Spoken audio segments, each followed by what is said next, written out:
मेरे प्यारे देशवासियों, नमस्कार।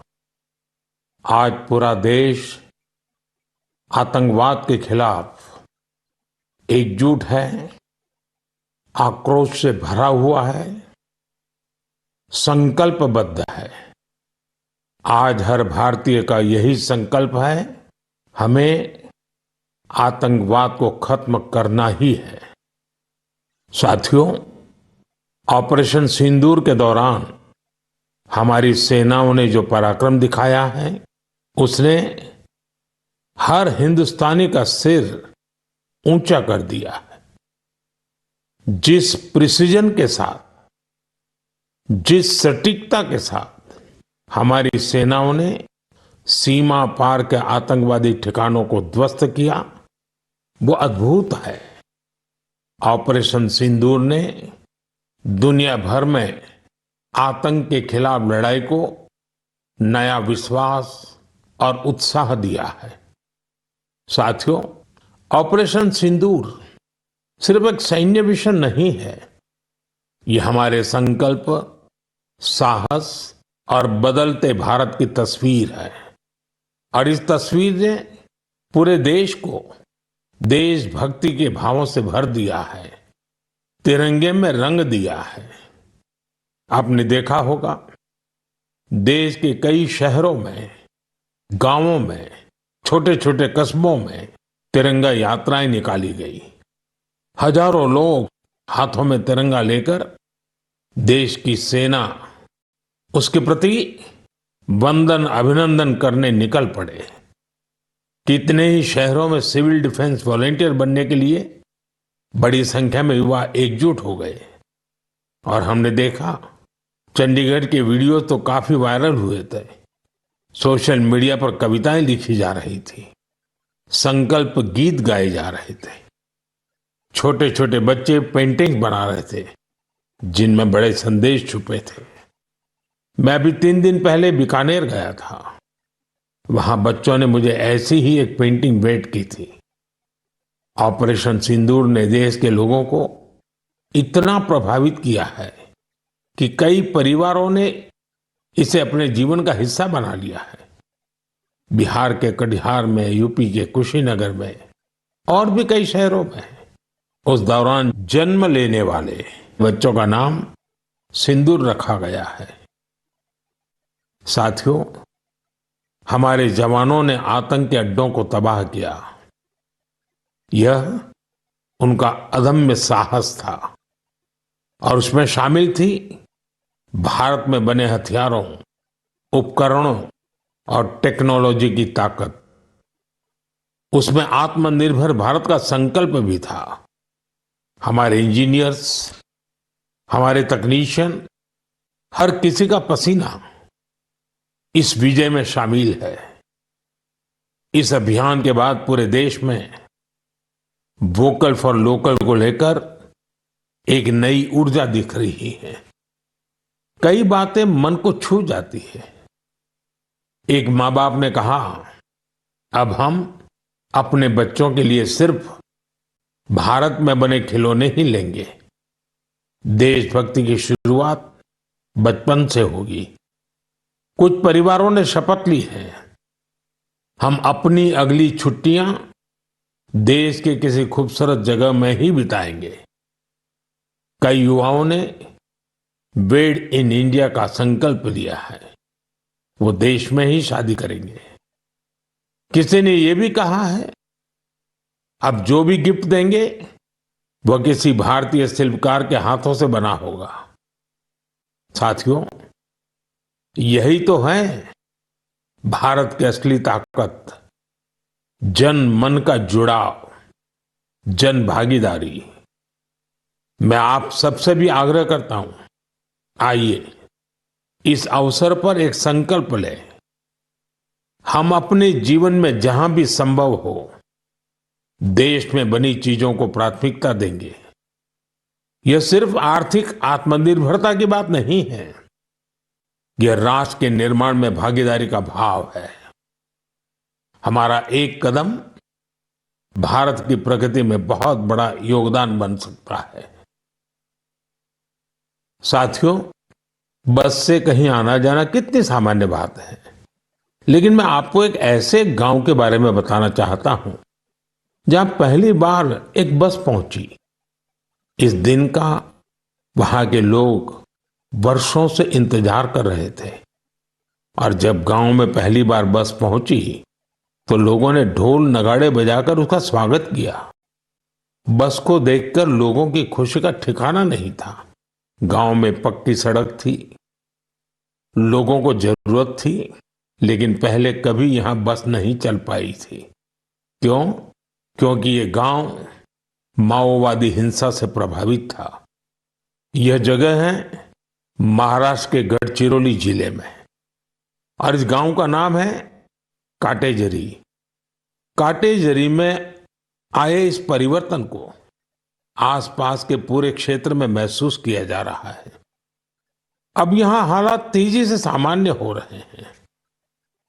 माओवाद के खिलाफ सामूहिक लड़ाई से अब ऐसे क्षेत्रों तक भी बुनियादी सुविधाएं पहुंचने लगी हैं। गांव के लोगों का कहना है कि बस के आने से उन लोगों का जीवन बहुत आसान हो जाएगा। साथियों, मन की बात में हम छत्तीसगढ़ में हुए बस्तर ओलंपिक और माओवाद प्रभावित क्षेत्रों में साइंस लैब पर चर्चा कर चुके हैं। यहाँ के बच्चों में साइंस का पैशन है, वो स्पोर्ट्स में भी कमाल कर रहे हैं। ऐसे प्रयासों से पता चलता है कि इन इलाकों में रहने वाले लोग कितने साहसी होते हैं। इन लोगों ने तमाम चुनौतियों के बीच अपने जीवन को बेहतर बनाने की राह चुनी है।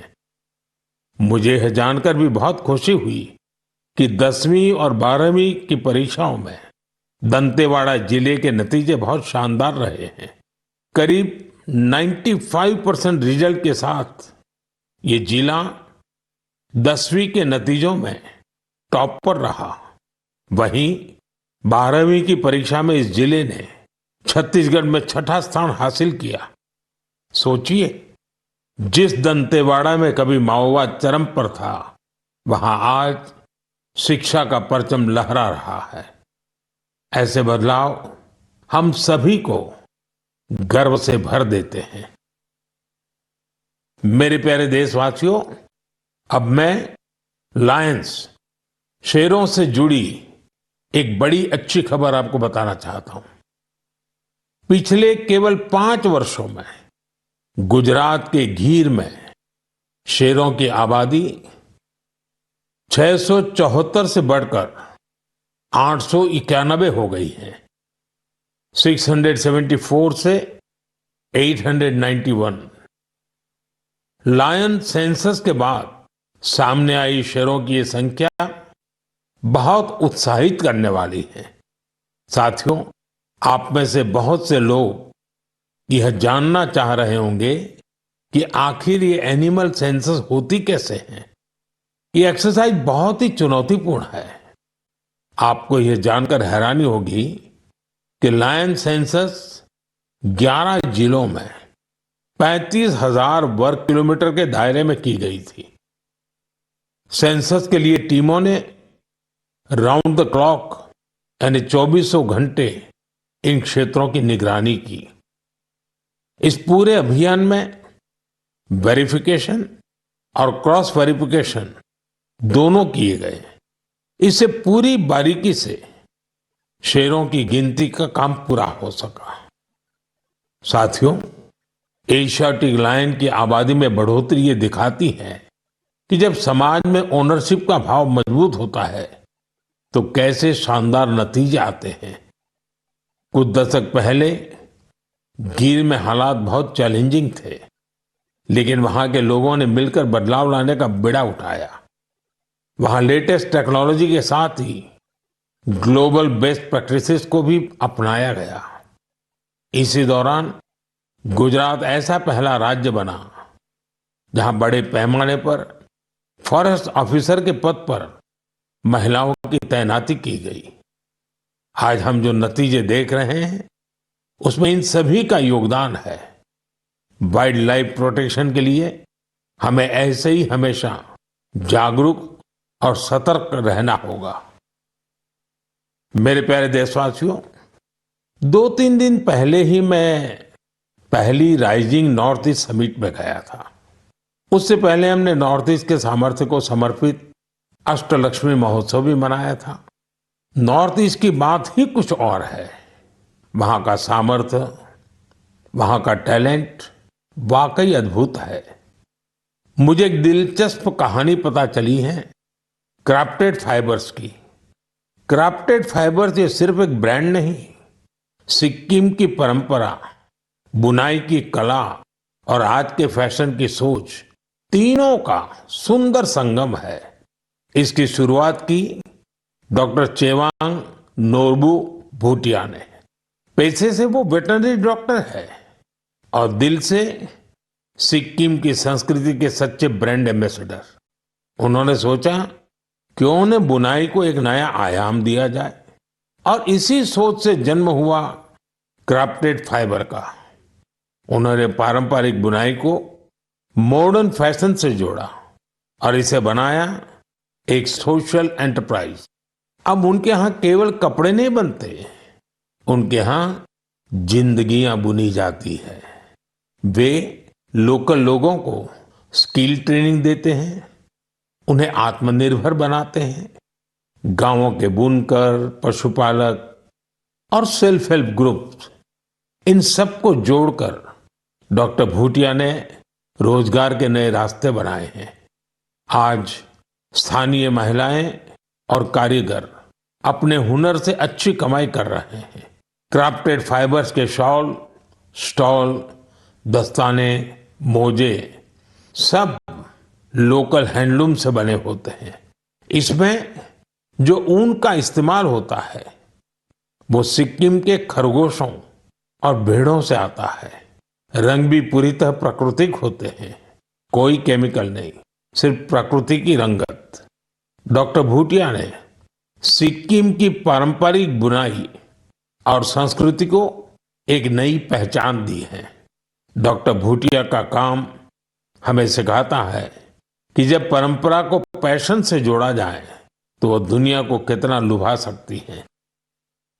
मेरे प्यारे देशवासियों, आज मैं आपको एक ऐसे शानदार व्यक्ति के बारे में बताना चाहता हूं जो एक कलाकार भी हैं और जीती जागती प्रेरणा भी है। नाम है जीवन जोशी। उम्र 65 साल। अब सोचिए, जिनके नाम में ही जीवन हो वो कितनी जीवंतता से भरे होंगे। जीवन जी उत्तराखंड के हल्द्वानी में रहते हैं। बचपन में पोलियो ने उनके पैरों की ताकत छीन ली थी, लेकिन पोलियो उनके हौसलों को नहीं छीन पाया। उनके चलने की रफ्तार भले ही कुछ धीमी हो गई, लेकिन उनका मन कल्पना की हर उड़ान उड़ता रहा। इसी उड़ान में जीवन जी ने एक अनोखी कला को जन्म दिया। नाम रखा बगेट। इसमें वो चीड़ के पेड़ों से गिरने वाली सूखी छाल से सुंदर कलाकृतियां बनाते हैं।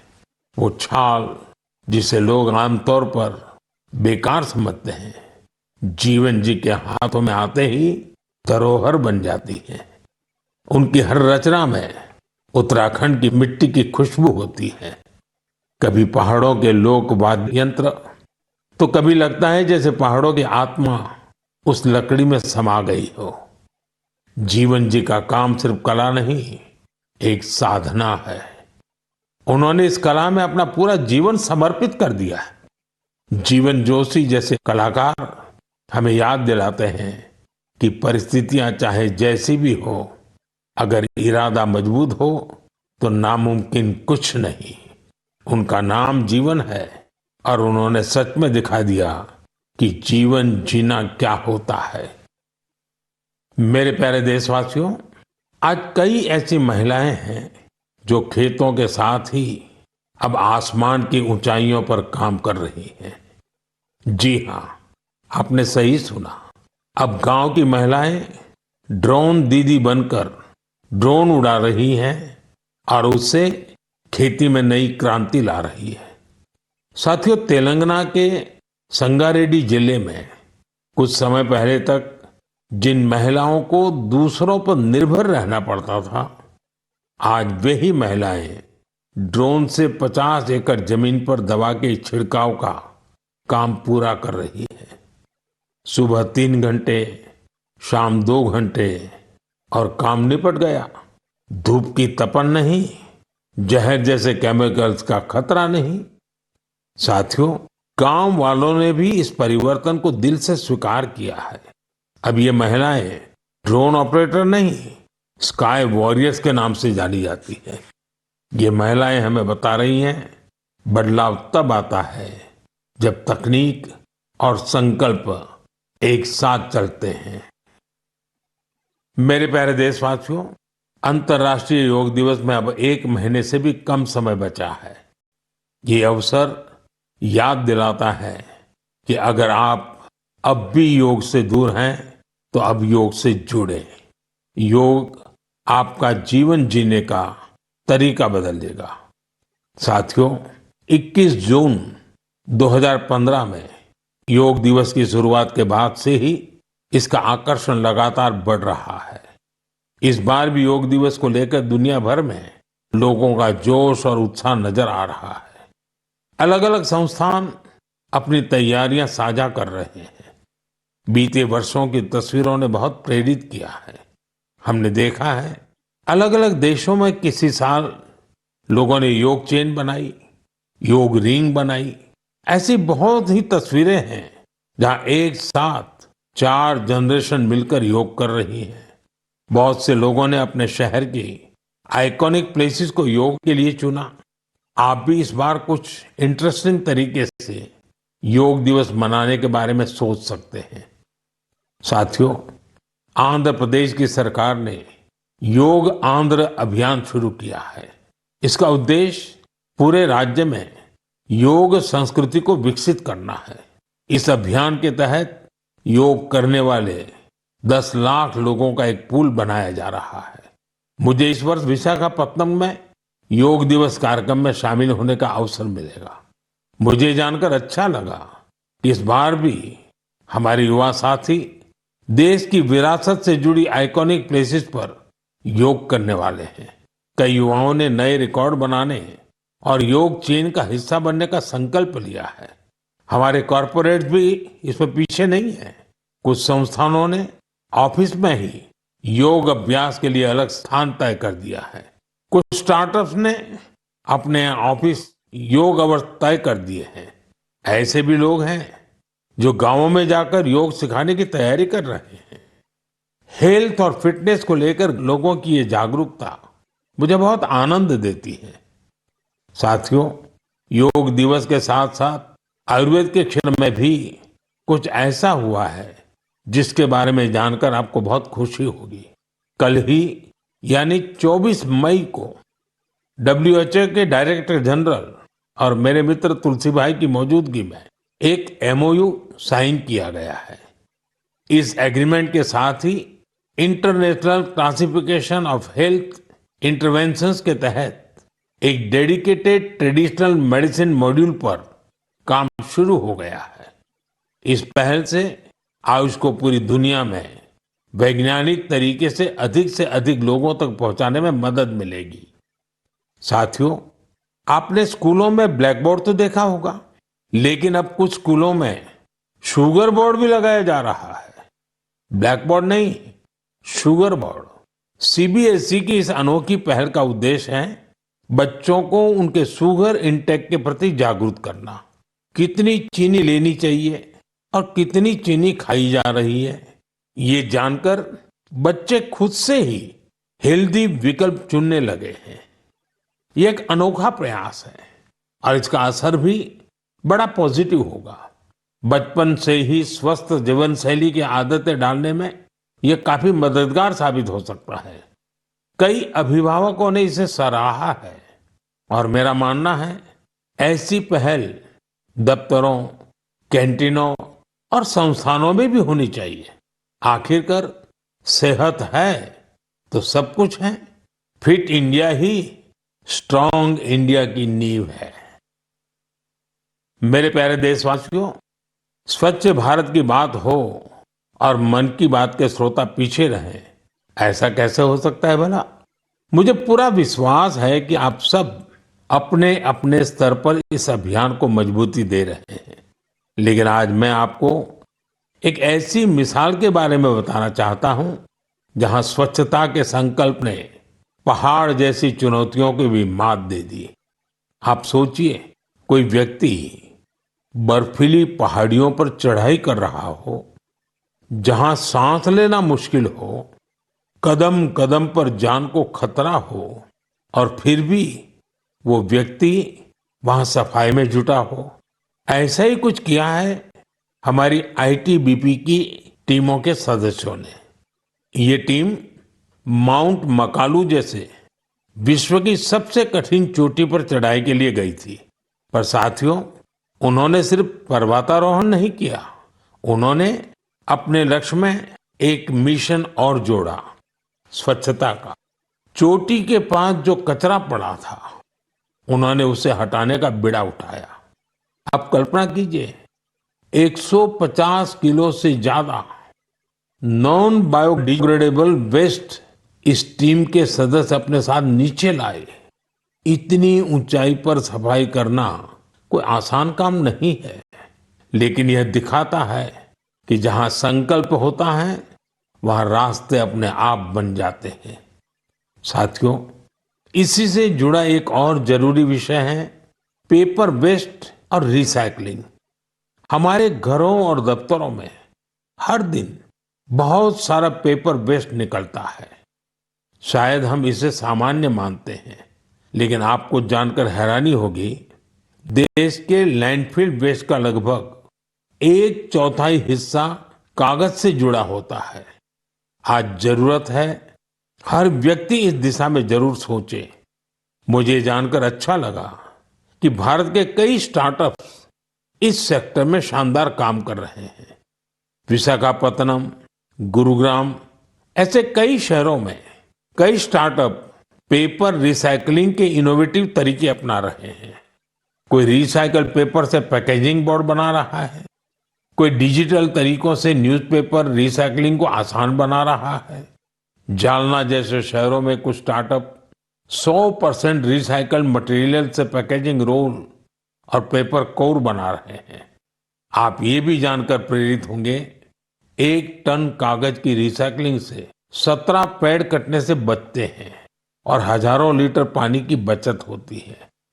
अब सोचिए, जब पर्वतारोही इतने कठिन हालत में कचरा वापस ला सकते हैं, तो हमें भी अपने घर या दफ्तर में पेपर को अलग करके रिसाइकलिंग में अपना योगदान जरूर देना चाहिए।